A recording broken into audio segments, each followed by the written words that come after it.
siarad newch. Helo, fi'n colli trac o pobl ifanc. Alaw dwi'n 22 oed. Teitl yn swyddi ydy gweithiwr cymorth ieuenctid. Sa'n mynd diwrnod yr un peth. Dwi'n hoffi faint o wahanol ydy bob diwrnod. Beth yn gwybod beth sy'n mynd i ddod allan o'i cegau nhw.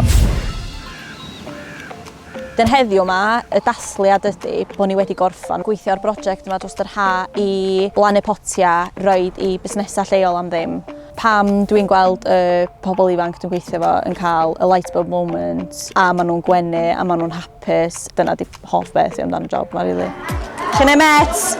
Do'n i ddim yn meddwl o gwbl fyswn i byth yn mynd i weithio efo pobl ifanc. Nes i fynd i Camp America i weithio efo'r ha' a dod adra a sylwi bo fi eisiau gweithio efo pobl ifanc. Dwi'n licio bod fi'n gallu dod ag yn diddordeba personol i fewn i'n waith.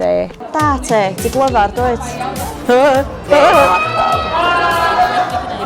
Y peth mwyaf challenging am y job yma ydy pobl eraill ddim yn meddwl bod fi'n gallu gwneud o.